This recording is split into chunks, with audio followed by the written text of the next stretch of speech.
A summer family vacation is one of the most normal things in the world if you ask a lot of movies. During those warmer months, many families get the urge to head out for an adventure. Some families visit amusement parks, others head out for road trips, and some families choose to head out into nature for some good old-fashioned camping. Unfortunately, this is not always the best choice, and some families don't come back from it.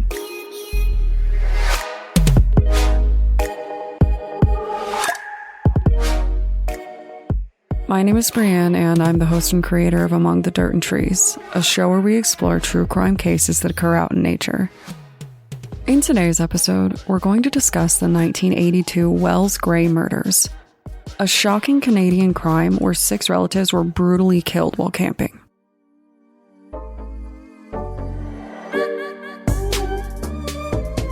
It was the summer of 1982 when the Johnson family decided to head out into the woods for a little time out in nature with the family. The family trip consisted of 6 relatives in total. The youngest were Janet, who was 13, and Karen, who was 11. They were joined by their parents, Bob and Jackie, and their grandparents, Edith and George. With the warm sun in the air and the whole family together, this trip seemed like it held nothing but promise. Unfortunately, at some point it took a turn. When 6 people go missing, it is very easy to notice. The more people that go missing, the more likely it is that someone will come looking for them. In this case, Bob was the first red flag that caught the attention of police. When he didn't show up for work, his company began to worry. They feared that something had happened to him and that the family had failed to report it. The truth, as we know, was much worse than that. Eventually, his company decided to call the police. Police learned that the Johnsons never made it back from their trip. They arranged a search out in Wells Gray Park where the family was believed to have been camping. A tip from a local explorer led them to a car with some fairly significant burn damage. This would have been concerning by itself since a burned-up car is almost always indicative of some kind of cover-up. But when police realized that the car very likely belonged to the Johnsons, they suspected the worst. And what they found inside didn't help. Inside of the charred vehicle, there were 4 bodies who were identified as Edith, George, Bob, and Jackie. Each of them had been shot to death. At first, the girls were nowhere to be found, but police knew that there was one place left to check: the trunk. With heavy hearts, they opened the trunk up to reveal the bodies of the young girls, Janet and Karen. Now, basically everything that I know about Canada has come from memes and How I Met Your Mother, and I'm so sorry, but my understanding is that these crimes really shook up Canada, understandably.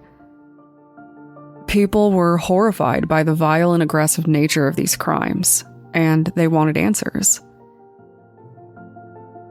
People were talking about these crimes nonstop. In fact, Canadian television was airing recounts and ongoing news stories about this case just to try to find some sort of clue regarding what happened. Ultimately, police were flooded with tips, like thousands, and the majority of them were not exactly useful. But they did receive a few sightings from people who claimed to have seen a specific truck in the area around that time, and this actually ended up being a pretty good clue. It took over a year, but police actually found the missing truck. Kind of. In reality, the truck was found by people who worked in the forest, and while you might think that this would be a good thing for police, that actually wasn't the case at all. It made a lot of people really upset because the car honestly wasn't that far from where their bodies were found. The fact that police hadn't found it when it was so close did not give the public a positive opinion about their efforts. But the car's discovery was fairly telling. It made everyone realize that whoever was responsible for this crime likely had a lot of experience in the area. That realization narrowed down the potential list of suspects quite a bit. And then they found someone who had been looking to get work done on their truck that was highly suspicious. In the end, police managed to sort through the distinct lack of evidence and zero in on a likely suspect. He was arrested quickly, much to the surprise of the public. His name was David Shearing, a local 24-year-old. He also went by the name David Ennis. From the nature of the crimes, it seems pretty clear that this killer feels absolutely no remorse, and that has been debated a lot. His actions would later be described as a murderous rampage, and he himself admits that he killed 6 people essentially as a means to an end. So, what really happened? Police couldn't really say what happened since so much evidence was damaged in the fire, but we received the story from the killer himself. David Ennis later confessed to murdering all 6 family members, but that wasn't the only detail that he gave.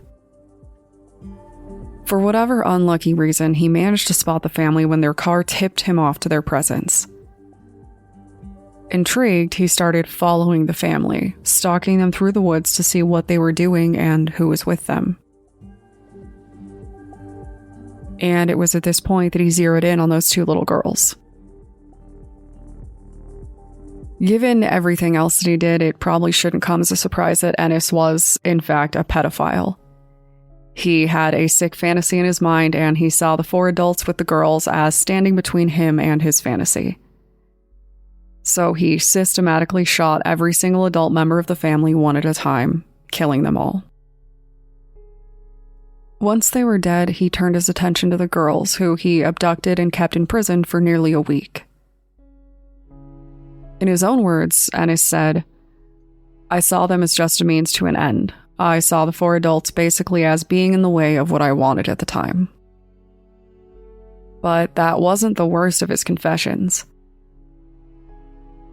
He admitted that he was really just interested in 13-year-old Janet, but ended up keeping Karen too just because she was already there. He admitted to sexually assaulting the girls while holding them captive. Then, when the risk became too high, he took them out into the woods and he killed them too. And then he started that fire.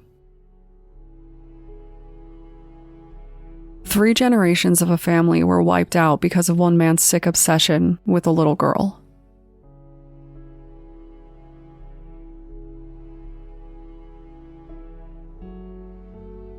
Now, a crime like this is fairly bold. It isn't common for someone to jump from 0 to 100 like this as far as crimes go. And according to David Ennis, this wasn't his first crime. He told police that he always had violent sexual fantasies since his teen years. Throughout the years, it built. And according to Ennis, the Johnson family wasn't his first kill at all. He told police that he had already killed another teenage girl before. The scary part?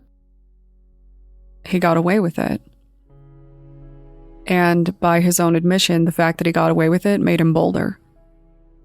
It made him feel like he could confidently kill this family and get away with that too. For a while, I'm sure he thought that he did. Thankfully, in the end, David Ennis was caught and brought to justice. He has been up for parole several times, and each time he has been completely shot down. Everyone is still convinced that he is a dangerous person and that if he ever has a chance, he will absolutely kill or harm someone again. Today, he's in his 60s. He also told officials that he feels deep regret and shame for his actions. I really hope that's true, but I'm not ashamed to say that I think that this guy should rot in prison all the same. So, if you would like to discuss camping with family, society's obsession with young girls, or crimes that would be best handled through the use of the moon door in Game of Thrones, feel free to contact me on Twitter or Instagram using the tag @datpod. Thanks, guys.